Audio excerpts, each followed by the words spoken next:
All right, setting up the live stream.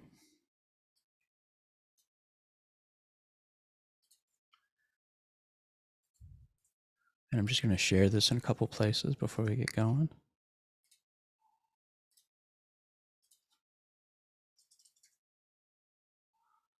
So, Twitter. And I wish I had a producer to do all this, but I do not. I just have to be quick.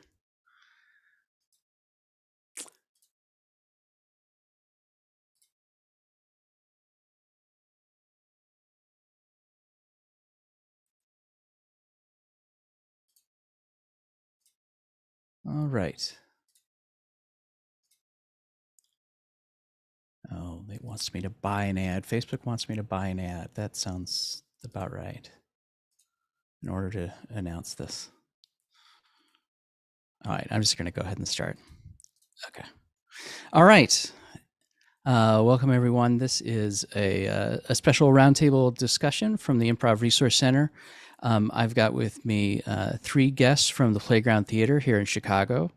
They are people who are helping to doing things with the theater, helping to I think working on an event that's coming up to do some fundraising for the theater, and then also have plans for the theater as well. And so I'm really excited to introduce these folks. I'm going to start by introducing Kaydee here, Kaydee Dolan. She is the managing director from the Playground Theater, and she started as a house manager in 2013. She's currently the managing director and grant writer. She graduated from the Columbia College with a degree in comedy writing and performance, and a minor in live and performing arts management. We also have with us Alaina. She is a board member since 2019. She is a New York City U.S. Marine Corps combat veteran transplant who loves Chicago comedy and is currently studying cybersecurity. Wow. And then we have Firas Alexander. He is a producer at the Playground. Started as an improviser here or there 5 to 6 years ago.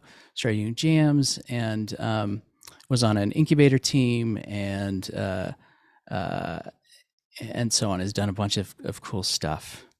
Welcome everybody to the Improv Resource Center. And so what I wanted to do is maybe, so we've got a little bit of an introduction that included your participation at the Playground, but I'm curious about really, maybe your some of your first experiences at the Playground and why you wanted to be involved at the Playground specifically. So does anybody want to go first about talking about how they came to the Playground and why they were drawn to it, or why they want to be a part of it as going forward? I don't mind going first. I'm on my phone, so I can't see if other people are raising their hands. I first went to the Playground with my mom. I went to a mixer, and I really liked everything that they were doing, just the freedom everybody had to play. And I asked the person who was running it if I could work there. And they said, I'm not the person to talk to about this, and gave me somebody else's email. And within about a month, I was house managing and just really fell in love with the space and the people in it. Like I said, the freedom to play, and just kept asking to do more things until I got the role that I have now. And I really like that each generation that comes to Chicago and comes to the Playground kind of writes what the space will be, what the Playground community will be. And that who we are, we have our values, but who we are is always changing based on what the community needs from us and the platform that we can offer them. Great. Yeah, the playground, the kind of place you can go see a show and ask, "Hey, how can I work here?" And you're working there a month later. That's awesome. Firas, I think you're raising your hand. Absolutely. So, a very similar story in that I had just moved to the city and I took an intensive, like an improv intensive, over at Second City, and it was very clean. It's like you have that big corporation running everything, but they had a big flyer, and everyone else in that intensive class were people that were just visiting Chicago for the week to take that class, and I was like the only one that was like actually like living in the city, and I was like looking through the booklet that they gave us, and there was like, hey, there's like a jam on Monday nights at the Playground Theater. And so some of us from the class just talked about it, like, hey, let's go, let's keep doing improv. We can actually get on stage and do some stuff. And so it was super exciting. And we get to the jam, and it was a really lovely group of improvisers that were hosting it. I believe they're called Storytime. They did just a fantastic job. They usually do improv for younger audiences, so it was really interesting getting like their knowledge about how they would approach different kind of audiences and like how they did their stuff. And I was just like blown away just by the energy in the room and how everyone was just there to have a really good time, but people were still taking care of each other and stuff. And it was just such a stark difference from just even being in that kind of like classroom setting. And I don't have any negative feelings about any theater, any space really, but I'm just saying, it was the difference that really stood out to me. And I kept going back, and I made it sort of a ritual for myself. And every Monday I would keep going back. Um, and eventually had the opportunity to audition over there, and then got to be a closer part of the theater. And it's one of those spaces, one of those communities that really, it's really up to you what you want to take from it. So like exactly like what Kaydee was saying about just like you show up and you're like, hey, how can I get involved? Talk to this person, email that, go over here. And it was just, hey, here's an opportunity. Do you want to take it? Sure. And I really found that I love producing. I love getting in touch with people. I love, getting opportunities for people to be on stage. And that I love that feeling of, hey, you're here to see the show. These people are awesome. The audience is enjoying them, and that we're all playing this part in making that happen. So that's what the playground brought to me at the very beginning of what I was doing here. So yeah. And Alaina, you want to talk about how you came to the playground? Sure. My story is somewhat similar to the two that just spoke, but way opposite. I found out about the Playground Theater through my very first audition um, for Mint. I showed up at the Second City, and Jedediah, my first Mint coach, snatched me up at my first audition ever. So uh, and it was fantastic. And we had rehearsals at the Playground Theater. And every rehearsal, there'll be at least two separate teams wrapping up, or two separate projects wrapping up. And I just loved the energy. And my coach Jedediah invited us to his music improv shows, which I also love. Music and improv, like that's my jam. He invited us to his night brunch performances, and I fell in love with all the players, all the shows. And eventually I started teching, and then I auditioned, and sooner or later I became on the board, and now I'm in love. I can't leave, and I can't imagine the playground without Kaydee. Like she's my heart, and I don't know, but I love the playground. That's awesome. That's awesome. So, what do you think makes the playground different from some of the other theaters? There's a lot of great improv theaters and theaters in Chicago. Several that are devoted to comedy and improv. you know, if ignoring the pandemic for a second, but sort of putting yourself in thinking about the playground, say at the end of 2019, what makes or made the playground special or different than some of the other theaters? Maybe not better, but definitely different. I really feel like it was the emphasis on feel free to experiment, feel free to mess up. Uh, I think a lot of other theaters, it's really the dollar, and like, the bottom line is we have to sell tickets, we have to do this, and the playground being a nonprofit, not having to worry as much about, hey, like the bottom line is we had to make money. I think that really helped out a lot in terms of giving the theater its own unique voice and making it a unique space. I think one of the things that kind of just speak for everyone a little bit, it's just it was a great place for younger performers to come and try to find their voice a little more.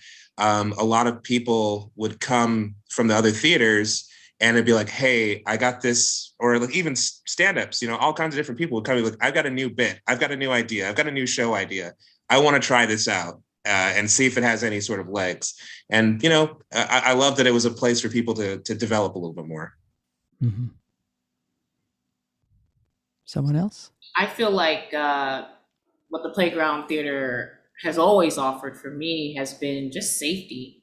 I feel safe bringing up suggestions, observations. Kaydee has been making me feel welcome since day one on the board. The teams I see and talk with, communicate with, they're just so welcoming, and they offer notes if you ask. I feel safe, usually at some of the theaters. And even though I feel bad and guilty for having these feelings for these places, some theaters where you speak up or you explain where you're coming from as a BIPOC or an LGBTQIA performer, you're shut down, and this theater has never done that. That's what I love. Got a dog upstairs, suddenly upset. Seeing something outside. Yeah, I think that's really important. Kaydee, do you want to speak to this about the idea of what makes the playground different? Yes. First of all, thank you so much, Alaina. I love you. And just our whole team is so great and just so great. I second everything that has been said. And the one sort of phrase that keeps coming to mind is so many people had the keys. So many people had the code to get in and felt comfortable letting themselves in. You got to check with people and make sure nobody's in there, whatever. But you could let yourself in for a rehearsal. You could show up early and be alone in a black box practicing a solo bit. So many people felt like this was their theater. And I have, it's sad that we don't have a venue right now, but I think that sentiment still remains and became even more clear throughout the pandemic, especially after we lost our space, that, as cool as it was to feel like each individual had ownership over this brick and mortar, they still have ownership over the organization and the direction we take. So yeah, that's my thing. So many people have the keys.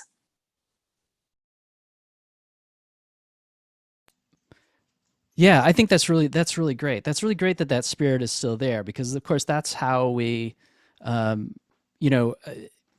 shouldn't say we. It wasn't like I was a founder of the playground, but I was around at the beginning of the playground. I was a very much cheerleader of the idea of the playground. I was at IO at the time, and I was doing well there. But I was always conscious that there were, there's gatekeepers at the different theaters, and there are people who are making decisions. Like, people aren't feeling, they're not feeling the autonomy to make their own decisions, to form their own teams, to play with the people they want to play with, and to do the kinds of shows they want to do. Or if they do, there's always there's always a lot of, well, we'll see if we can do that, or well, we we'll give it a try for one night. And, you know, like we were saying about selling tickets, there was always that feeling that you weren't in control of your own destiny, and it was really important to the people, I think, who started it. So I think it's really great to hear that spirit is still very much a part of the place. I'd also love to talk more about, because, you know, from my perspective over the years, you know, it's definitely been this learning experience. The idea, for instance, of diversity has always been something that has been present in my head. I'm like thinking, you know, it'd be great to have theaters that were more diverse, but I'm not an expert on that, and I've certainly learned over the years that that's not enough. You know, just saying we're going to open the doors to people is not enough. That there's needs to be that people need to feel really welcome and not just allowed to be there, if that makes sense. One thing I wanted to talk about next, I suppose, unless either anyone would like to respond to that, is to talk about what happened with the playground during COVID. You know, the playground had been at a space on what is that, Belmont and I can't remember what the cross street was, but Halstead. Belmont and Halstead. There was a theater for many years that had been previous comedy theaters previously for other groups before the playground, and the playground, that space closed, or the playground left that space during the pandemic. So, could you talk a little bit about the decision to have to leave, and maybe that can lead us into a discussion about where you're thinking about taking the playground in the future? Yeah, I think I'll take the first part and leave it to my two friends for the second. We were dealing with some professional level issues. I'm choosing my words very carefully. Prior to the pandemic, and the pandemic sort of exacerbated those. And at the end of the day,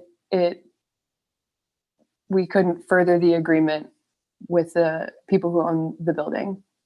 But throughout negotiations and everything, we were applying for grants. We're fortunate to get some small ones, and we've been part of a 3-year cohort that is granted through the Chicago Community Trust. It's called the Smart Growth Program. And we've been really fortunate to have the past 3 years be funded to some extent.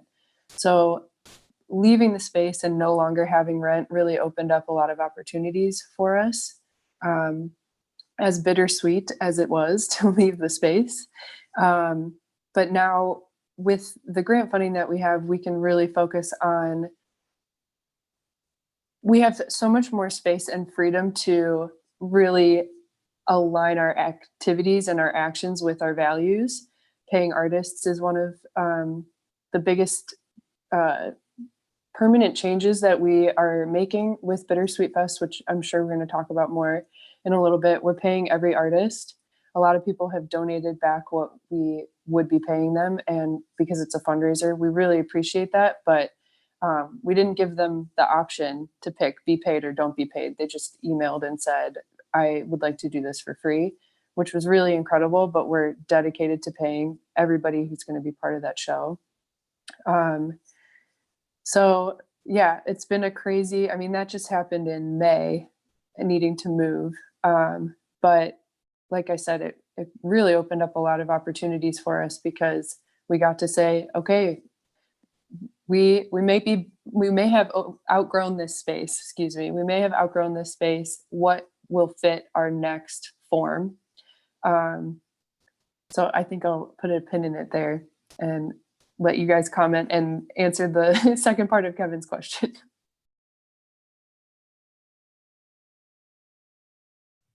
I believe the second part was sort of about kind of what the future holds, I believe. Like, So I would say, I guess it's a really, really good time to introduce. We're for the first part, what Kaydee was mentioning. We're producing a fundraising event called Bittersweet Fest in on October 8th and 9th. We're going to be accepting donations. There's going to be a huge marathon variety performance with pre-recorded and live material, stand-up, improv, sketch, all of that. It's really important for us not just to do this as a fundraising event, but to do this to sort of show just how talented and amazing the community around the playground, the community here in Chicago is, how just diverse and interesting and incredible they are. And it's just like Kaydee said, it's been amazing. The level of support that we've been getting so far from our partners, from our friends, from our other performers and colleagues. Also, it's just been really incredible. Just after that big hiatus of not talking to people for so long, finally getting in touch again. I've likened it sort of to the Heist movie, where you're really getting all the different characters like back together, and you're like, oh, we're gonna need a wheelman, we're gonna need this, and it's been really, really lovely getting people together.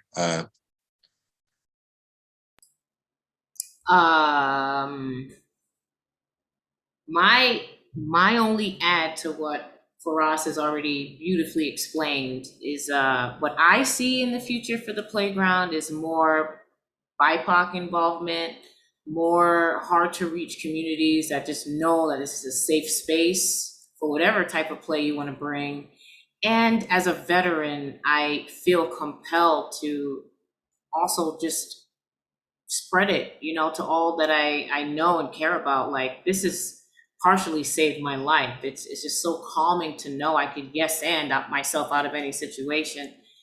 I know veterans could find their own lights in an improv class, a weekly improv class, and it's stress relieving. It helps your communication skills. And I'm not a doctor by any means. I just feel in a better place than I've ever felt at the playground. And Kaydee can probably speak a little bit more to this, but I mean, there's like amazing teams and improvisers that have been with the playground. Recess, yeah, they do a lot of things with like children in hospitals, like performing for younger people. I was just talking to an improviser I know the other day, and I was just really just thinking about this. Just he works in the Chicago schools with children with special needs, and I was just like, that you were like the perfect person for this. Like, having that improv training and background is so good for maintaining sort of positivity, being able to work with people that might not have the same kind of capabilities as everyone else, for communication, for having that sort of patience too. So I 100% agree with Alaina there. I think in the future, the playground's really going to be doing a lot more not just performance and shows, but trying to just give back to the community in general, to people that are neurodivergent, people that are all over the spectrum. Just seeing what we can do to just help bridge those communications, just make life a little bit better for everybody. And to piggyback on what Firas just beautifully explained, I also see the playground as a literal playground.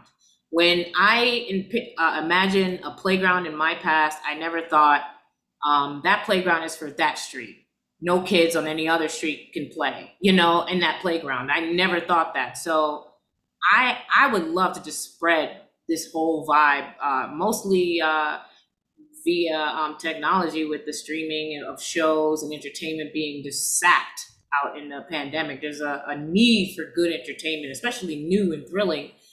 I mean, I would just spread it to all doctors and professionals just to help change the pace of normal day-to-day routines. But I definitely see the playground as much bigger than just Chicago. Yeah, that's a great point. Go ahead, Kaydee. Sorry, one thing that I'll add based on what you guys are saying is, like after we lost the space, people said, where are you going to go next? And I think we collectively agreed to wait a year to see how everything developed so we could focus the funds that we have on other things besides rent right now. But this in between phase before we start looking for a new potential venue allows us a lot of mobility into different parts of the city, allows us to really hone the virtual aspects of our programming and bring it outside of the city, outside of the state. And sort of to that point, there is a team from India who's going to be streaming in for Bittersweet Fest. So our reach is already beyond Chicago, and to figure out how they got in touch with us and to keep using that tool. I really shared a helpful. post in a Facebook comedy group for Indians. I shared For that. what? I shared the Bittersweet flyer in a specific, all my comedy groups on Facebook. So that's how they found out. Okay, fantastic. Keep doing Yeah. that. Yeah, the everyone I've talked to, it seems like, has I've talked to quite a few folks lately about kind of their experience of improv in the pandemic, and people keep bringing up teams from India, the Indian improv community. Maybe it's just one specific team who has decided to get involved everywhere. So I think that's great. That is that real kind of international connection that people are making, and also just the connection of, like, for so long, if you wanted to participate in improv, you had to be, for a long time you had to be in a very large city, New York, Chicago, LA. More recently, it's a lot of sort of mid-sized cities have improv groups and improv theaters, but that still leaves out a lot of people who maybe don't have an improv theater nearby, or maybe they have mobility issues, or other reasons why going somewhere for a class or a show on a weekly basis is kind of prohibitive. So I think that's really a great way to look at it, that this next stage, you can think bigger in terms of what the reach of the Playground Theater. It doesn't have to be just a something for Chicago. It can be something that has a much bigger reach. That's awesome. Why don't we talk a little bit about the Bittersweet Fest? So we've mentioned this a little bit. This is coming up in October. Yeah. So who'd like to introduce what's happening with that? Well, it was Alaina's idea, so. Great. Let's tell us all about it.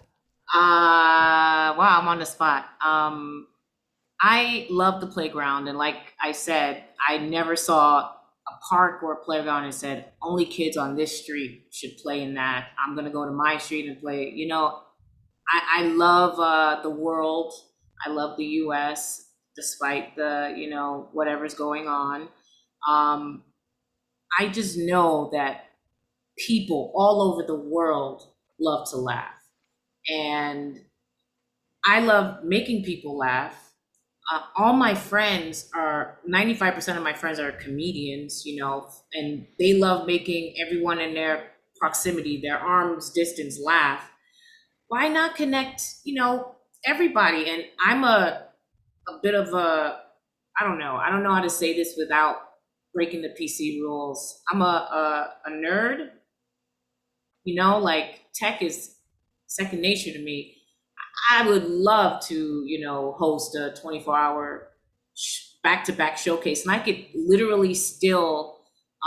So I'm a bit of a knucklehead when it comes to my imagination, whereas it's new to me. Like in the military, you just shut off that part of your brain and you just work. This is all brand new. So I have so many ideas with my current comedian friends and commercials, and seeing their sketches come to life via, their recording means, just broadcasted 24 hours straight at the very least, because I think we're over 24 hours based on the submissions. We maxed out in submissions, which is such a total blessing. I didn't want to limit it to Chicago or North Side or West Side or South Side. as a New Yorker, I just saw the world as like, my world in New York was too small, and there's no way I'm going to limit Chicago to Chicago. Like, I'm so in love with the comedians and the takes and the points of views and the voices. Like, we have to share it with the world. We can. That's how I. Sorry for getting passionate on podcasts. That's just how I felt, and I discussed it with Kaydee. Kaydee immediately made sense of all the madness that I was just spitting out at her, and her planning ability. She showed up with a book like this, planned it out in 7 pages. I was like, oh my gosh, Kaydee, if you weren't here, I don't know where I would be. So I love you too, Kaydee. So tell us the plans then. So when is it exactly going to be? And what are some of the things that are going to be happening? Oh, great. Great question. We will have live performances, DJs, streaming live. We're going to be paying all the performers via Venmo or social media tags. We're going to be promoting several of the local theaters. We're going to be sponsor plugs. We're reaching out to the local businesses to ask them for help as well. We're going to be broadcasting live performances held at the Lincoln Lodge, starting at October 8th, 7 p.m. And ending after midnight, like October 10th. But we're trying to squeeze everybody in. The 9th. Oh, the 9th, sorry. Squeezing in live, past midnight, but we have so many pre-recorded material to sort through. We're going to be posting that in between. We're going to have little snippets of TikToks, because, who doesn't enjoy a 3-second entertainment? And then a little mini commercials every so often. I'm mostly geeked out about the technical aspects of just a live stream. I purchased this just for kicks. It's a live stream deck, whatever. So I'm really excited about the tech. I'm super excited for the art, but I'm not in charge of any of it. Great. I corrected you, but you're technically right. The morning of the 10th, like 12:30 is when we would stop. I just want to make sure. Cool. Oh, cool. No worries. Yeah. It's over 24 hours. So it starts 8 p.m. We're going to be streaming from 8 p.m. on October 8th, maybe 7 p.m. And we're going to be streaming till the October 10th. Great. And the live aspects of it, where is that going to be coming from? I think you may have said already, but it's going to be performed and live streamed from the Lincoln Lodge Theater. I don't know where it's located. I'm terrible. Kaydee. Well, you've got a few weeks to find out. It's in Wicker Park. I don't have the address memorized, but they're fantastic. Check out their space during Bittersweet Fest, but at other times as well. Yeah. They hand painted every wall over the Corona, and it's just like an incredible space. It's just a really beautiful space. And our crap from the theater is stored in their basement right now. So they really quickly came to our rescue. That's awesome. Much love to Lincoln Lodge. I can't wait to one day visit. Someday when we'll be visiting theaters again. Yeah.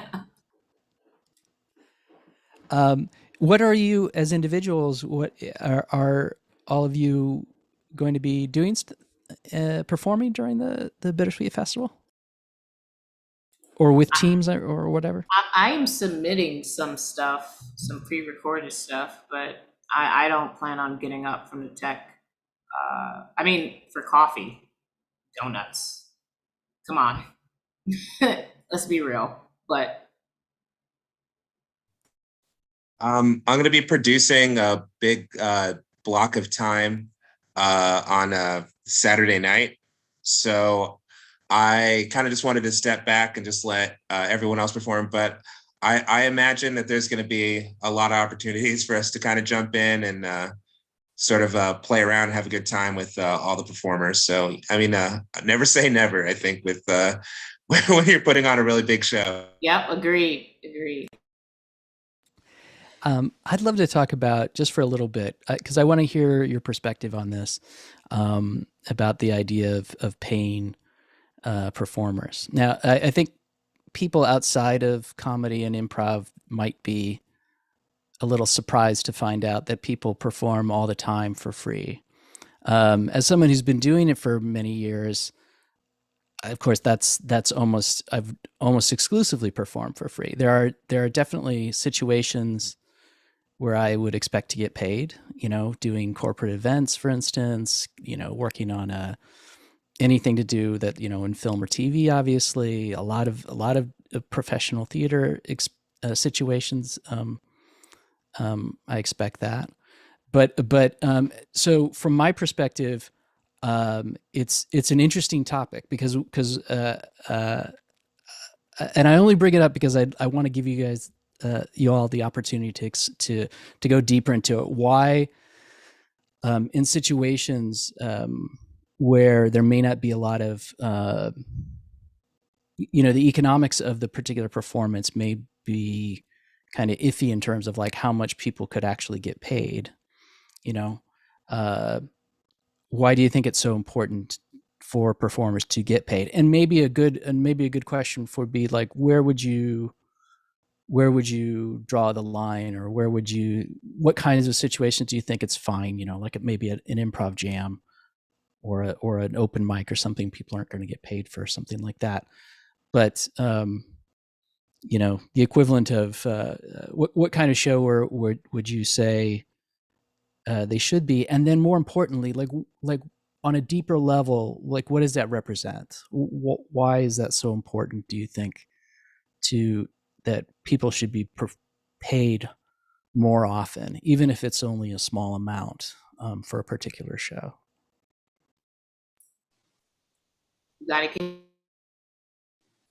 You can go if you'd like. Thank you. So I spent a lot of time traveling in the military and in my own personal life. I don't like staying in one place. However, when I first came to Chicago, I fell in love with the place and befriended a ton of Polish kids who loved me back. And, one of them had the audacity to challenge me and say, you don't have to lie to me. You don't have to lie to anybody else. Don't say you're going to come to Poland someday. Just say goodbye. 2 weeks later, I have a one-way ticket to Europe, and I'm backpacking for 6 months, mostly staying in Poland. So while I was in Poland, I was blessed with the opportunity to perform on 3 separate improv teams, and they loved my English, they loved my Polish, and I appreciated the love and the excitement and the commitment everybody had, because it was only 2 theaters out there, and the arts weren't necessarily appreciated by many, because it was a very still communist torn city, and they were dealing with a lot of issues. But every show I performed with my colleagues or new friends, we got paid. Even if it was for the drinks, even if it was just money for the drinks at the bar that most comedians tend to enjoy at every show, or money for transportation home, money for transportation, for the week, we got paid. And I just wanted to see that work in the States, especially here, because improv is not necessarily as I don't know stand-up comedy or getting paid as a stand-up comic, so I can't compare, but I know improv is worth something.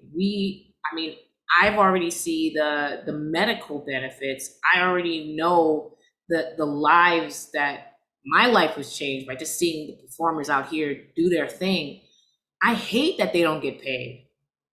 It hurts to see so much talent and light not getting a little bit of money. We're not trying to, it would be so awesome if we can all get $1 million check for every performance, but we're just trying to break the threshold, and that's all I want to see at the very least with this Bittersweet Fest, especially. Because if a theater could pay for your drinks as you perform, you will want to perform. You know what I'm saying? You will want to be there. You will want to give it your all because you know you're getting something back. I don't necessarily like this. You don't want to do it. We got 100 others that could do it for you. I don't really like that tension. I just, I also just want to address the question. I think it really, you can't really separate this question from what we were talking about earlier about a need for diversity, for not just having the same people. So, I mean, to be able to go out at night and perform or go to and take, expensive improv classes and stuff like that, that all of that is really only available to people who can already afford to do that. um, I think there's so many people that would love this art form, that would love and would be amazing and bring all kinds of new ideas and new things to this art form, but they just don't have the resources. They can't afford to be going out, taking time off work, paying, hundreds of dollars, $1,000 for like all these like improv classes and stuff. So that's just one point for why it's very important to have this discussion for why people need to be paid. Now, in terms of things like, oh, well, kind of like where do you draw the line and what deserves to be? And I think it's pretty clear. I don't think it's as difficult as I feel a lot of theater owners, people in the community have sort of made it out to be for the longest time. I think it's not easy, but I think it is something that we can, if we strive for and we push for, we can make it happen. Um, I think if you're just learning, practicing, like what you were saying with like, oh, you're doing an improv jam, oh, you're doing an open mic, there's not really an expectation. But once you start getting to levels like above that, where you're like, all right, like you're actually investing in a show, and we're going to take your time. You're going to be performing in front of people. You're going to be making your art. And I think it's not about like what Alaina was saying. It's not about like getting paid like a ridiculously high amount of money. It's about showing that bit of respect for people, for their time and for their art and what they're putting out. In terms of the actual logistics, it's really, really difficult. It's super difficult balancing that and finding that. But that's because I feel like people have, instead of like really trying to tackle the issue, sort of just like, let's keep our heads in the ground and, like, let's just not deal with it. And it'll just, the problem will just go away, when instead the problem just gets worse and worse every year. And it's just, it hasn't gotten much better. So sorry for the rambling answer, but. No, I think it's great. I really do want to open it up and give you a chance to talk about it more directly, because I think when,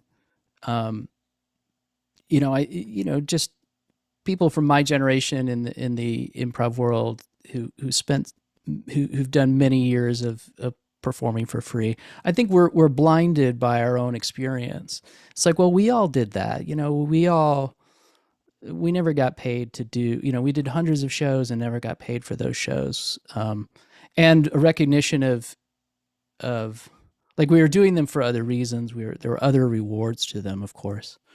But you're sort of blinded by your own experience. And part of that blindness, which I'm realizing is which people are certainly, I think empathetic people have always been aware that things like the cost of improv classes are prohibitive for some folks, and that providing ways around that is really important, and so on. But I guess I wanted to, I don't think a lot of people have sort of fully thought through that, in terms of folks like me have fully thought through of how important that might be for certain situations. Of course, there's the way I parsed it as a theater owner. You can give me a hard time about this. We had a theater for a while, Under the Gun Theater, in Wrigleyville, and we had an ensemble of folks. And as a rule, people generally did not get paid. but as much as possible, we did try to pay people, and what that meant was if you were in if a particular show was successful. So like I had a show that people worked very hard on, and we ended up, we had a run of 8 or 10 shows, I can't remember, and most of them sold out, and we had a profit, and I basically just sort of doled out most of the profit to the performers based on how many shows they had done. So things like that. But it wasn't like it was. There were a lot of shows that were not successful at all. where you would, a lot of shows got canceled, and a lot of shows only had 4 or 5 people, and so on. And so if we were to sort of divvy out money, it might be as simple as a drink, if that. So I've always wondered about like the difference that in those situations, would it really make a difference? If it's doing a show for free versus doing a show for $5 or $10, which is, in a lot of these situations. Now, of course, if you were, I don't know, if you were performing with Improvised Shakespeare, for instance, who were for many years were selling out 100-seat, the idea of doing that show and not getting paid would be terrible. And I'm pretty sure they did get paid. I'm sure they got paid.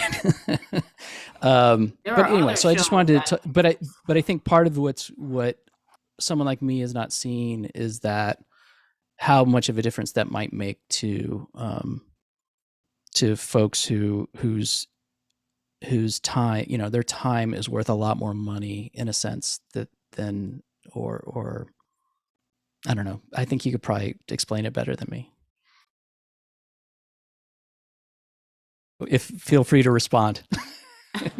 I was sorry for trying to interrupt, but I was saying that there's plenty of shows that sell out, and for one, Three-Peat always sold out shows at IO, and they never got a dime. And I always thought, if anybody gets paid, at least they're getting paid for showing up, doing exactly what the other person did to get the same money. Certain teams were like picked to get treated fair, and Shantira is about to win an Emmy. Like I don't know why. I mean, my passion is trying to get ahead of me. I feel like just the assurance that the theater is trying its best to take care of the artists it's so relieving for part of your mind that people tend to just overlook.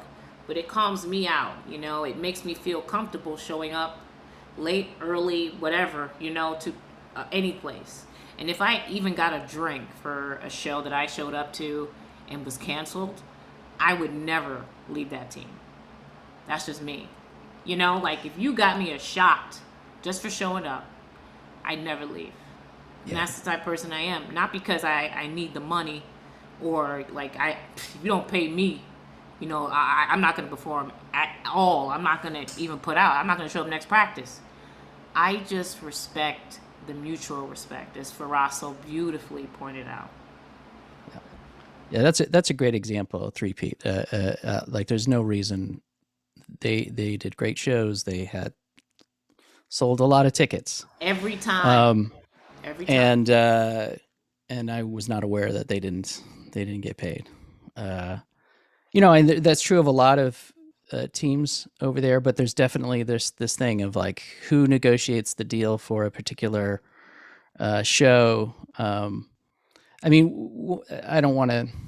I mean, I could have a whole show about problems at that theater, but many shows, but I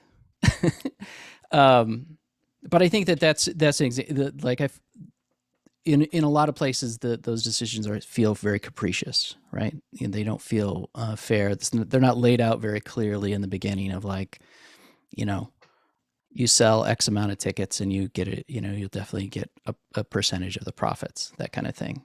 I think one of the great things about the playground in the sort of way it got started was this desire to self-produce, right? There were people on teams, many of them from IO, some from just self-formed teams outside of IO. And they wanted to perform. They wanted to be a part of something. But for whatever reason, their team had gotten cut from IO or whatever. And I guess another thing I'd like to spend a little time talking about, because I think I've been thinking a lot about this lately, is just the community aspects of improv. I've been thinking about, for myself, I've been doing improv for many years, and I've had to take a substantial break from doing it because of COVID and also because of some work related things, and wondering if I should go back to it. What is in it there for me? What's in it for me, if that makes any sense. And I think back to when I was beginning and how important it was to provide a community and how many friends I made through that process and just the experience of it. I wonder if anyone would like to talk about that. I think you do great, Kevin. I think you have a great voice, and you're pretty comfortable. Like I feel comfortable talking with you. So I think if you were to come back to improv, I'd welcome you with open arms. Well, thank you. I would love to improvise with you. First of all, I want to do a quick shout out to Shantira Jackson and Patrick Rowland. Shantira ran our incubator program for a year, and Patrick was a teacher of ours when we were running classes, and they are both on their come up. Congrats. Cool. To answer your question, don't forget about us. To answer your question, That's a fact. please don't forget about me. Sorry, no, is that childhood trauma? Anyway. I will never forget you, Kaydee. Thank you. Right back at you. Right back at all of you. I think what we are all learning from the pandemic, outside of the theater community and definitely within it, is how do we make this work for us? For a long time, my motto was, we'll make it work, because we're a nonprofit theater. Everybody's volunteering. What we have, we'll throw together and make something clumsy but beautiful.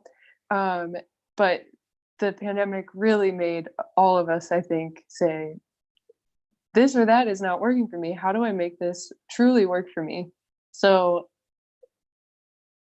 like you said in the opening, places like the playground need to exist so people have true freedom to play, and they don't need to fit, within a specific framework.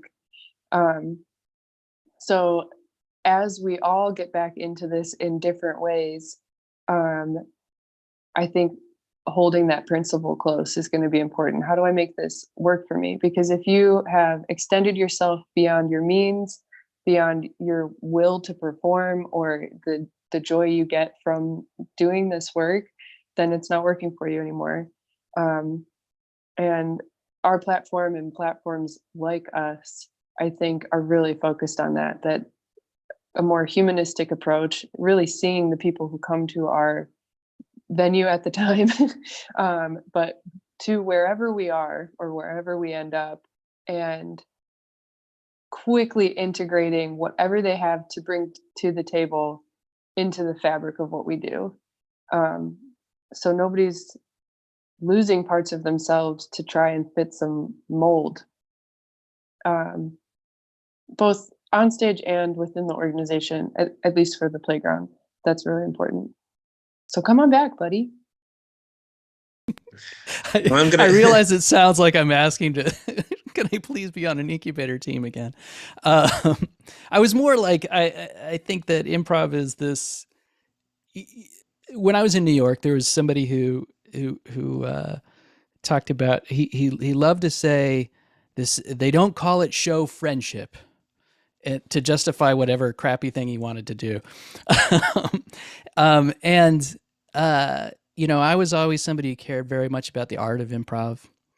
And I realized, and I still do care about that quite a bit, but I also care about the relationships that you build in improv, and the way that I saw it in Chicago, I saw it in in New York where people's lives were really transformed, and not just the people who went on to, you know, have a career in comedy or something, but really the going from, I've moved to this city, I don't have the kind of rich social life that we all deserve, and um, they get involved in this thing, and they make friends like you did at your second city class, and you start going to improv jams together, and maybe you get perform together, and it's like, I feel like you form the kind of friendships that you form when you're kids, you know, and you form the kind of friendships that people form when they go to college, or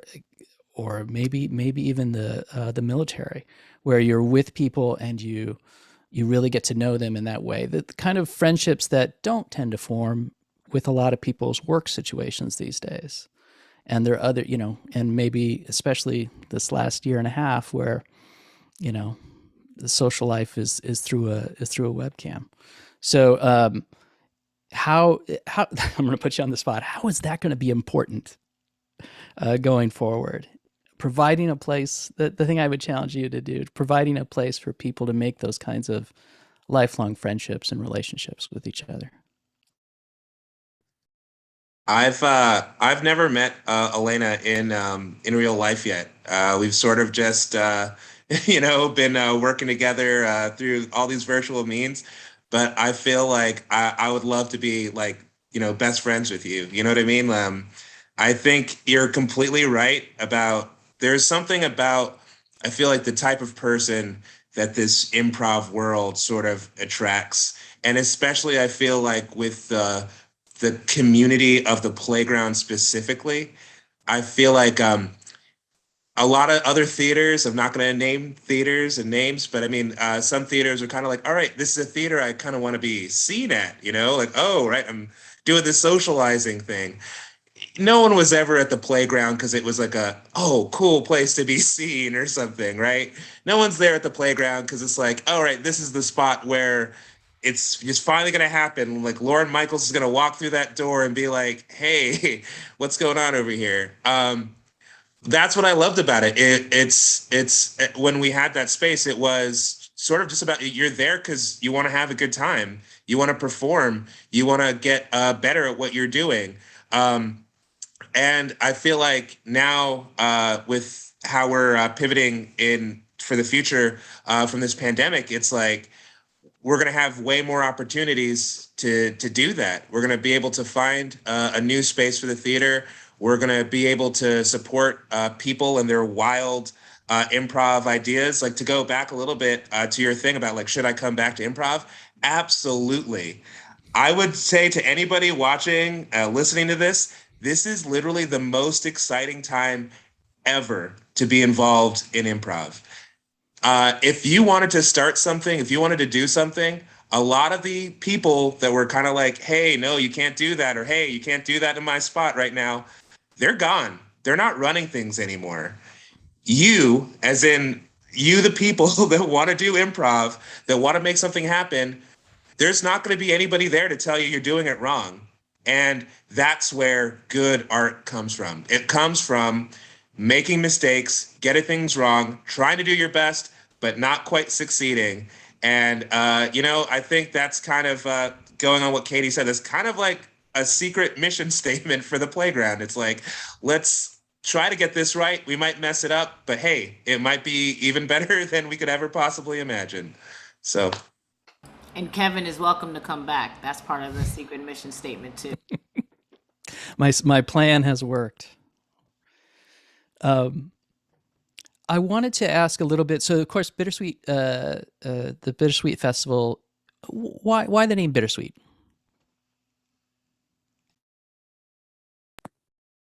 I gotta switching between my headphones and my charger, because why would they not give you both ports? Okay, so just so you know. So we planned this event for maybe the end of June, and I think included it in one, like, see what's on in the BTD this summer. I think it was the Belmont Theater District, like, media. that we were going to do it at the end of June. And then we found out we wouldn't be staying in our space. And it was either, now I'm confused.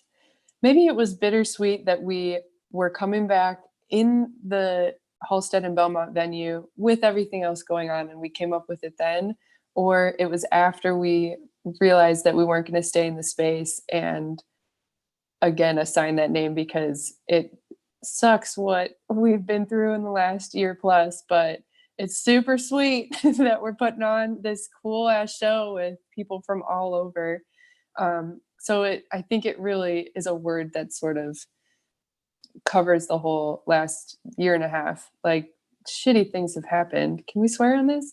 And but I think most people have learned a lot about themselves. They've had positive changes from the forced break that the pandemic gave us. So I think it's a good word for just everything that we've been through and the weird way that we have to come back together. And the bit part of bitter. Yeah, and lots of bits.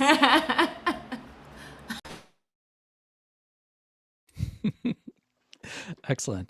So the Bittersweet Festival is in part a fundraiser, right? What are you raising money for? So what are the goals in terms of how much you're trying to raise, if you do have a number, and then also, where is that money going to go in the near future? What kind of programs, or just what are you going to use the money for?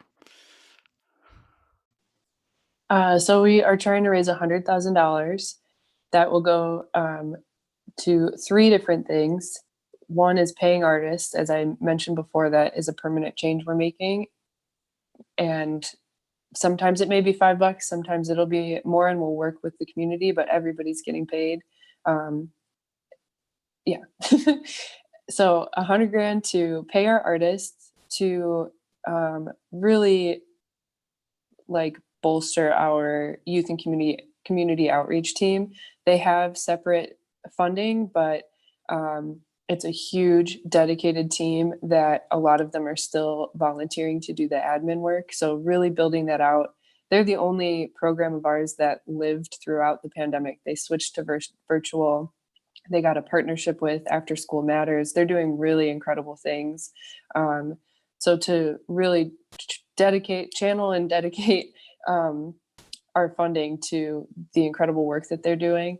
And then third, and we put it third because we're not really sure how this is going to shake out, but we do intend to get a new space at some point.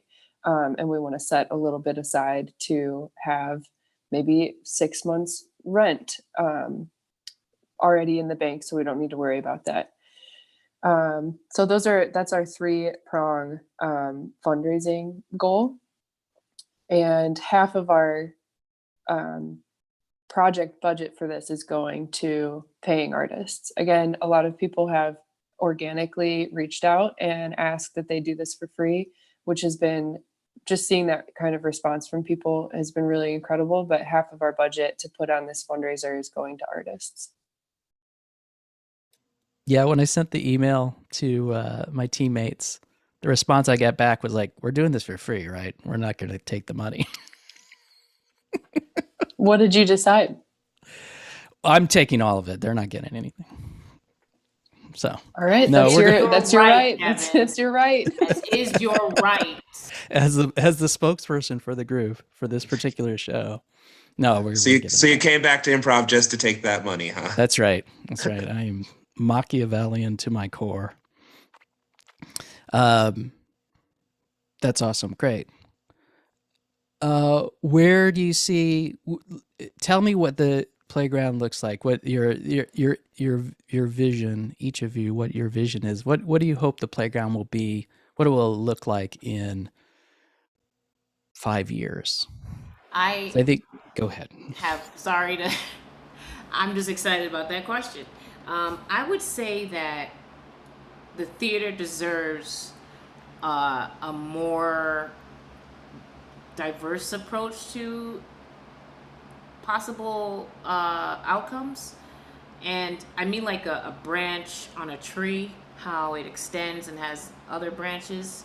What I see for the playground in the next 5 years as part of one of those branches is like a definite, permanent digital presence, especially for veterans that don't want to come to the theater, or don't want to come to Chicago to, just they're in a different place, and I don't want to exclude anybody from playing. I definitely see a permanent digital presence. Um, I see myself like walking into uh, the venue for the theater, and I walk by like a small little studio where people are uh, podcasting, and they're getting to use the space without paying a ton of like money, and they have access to like all kinds of cool equipment. And I'm walking by, and there is a little class, and it's got all kinds of different people, and there's an improviser there that is getting paid to teach and to talk to them about that. And I go and I get to the actual stage part, and there is a team rehearsing, and some other people watching and commenting and laughing. And later on is still just a place for people to hang out, to be part of a community together, and to just enjoy this art form that we all love. That was perfect. Yeah, that was so beautiful. That and Alaina's backpacking through Poland story were just like really beautiful journeys. A lot of imagery. I loved it. Um, I yeah, I really appreciate both of your outlooks. I know uh, that within 5 years, I will have transitioned out of my role as managing director and focused more on grant writing and uh, program initiatives. So, getting Alaina what she needs to implement veterans programs at a brick and mortar theater and throughout the city and beyond with your digital presence. Um, I'm I'm already thinking of all the ways we can make an impact. Yes, queen. Thank you. Uh, Mental health programs, bringing, creating a hub of working artists who we can bring into different parts of the city and outside of the city to do workshops, like Alaina is saying, but in many different categories. Um, and really just being a community hub in a lot of different ways. I don't know if I lost you towards the end of that, but being a community hub in many different ways. Um, yeah, I'm really proud of us for making it through this pandemic, and um, I've learned a lot personally, and I've tried to, like, I've been managing director for 8 years, not 8 years. I've been working there for 8 years, so maybe it's more like six. But I've been managing director, and that's a long time. I've made a lot of mistakes. I've used this time to really listen and try to lead from a different place, from a place of growth. Um, so seeing seeing things that I had some small part in initiating being taken by the next generation of people to call this place home will be really cool for me personally. And I want to be of use in the ways that I can, but without my perspective sort of at the helm, like it's been over the last few years, and really see what the next generation creates out of this entire organization and the work that we're doing.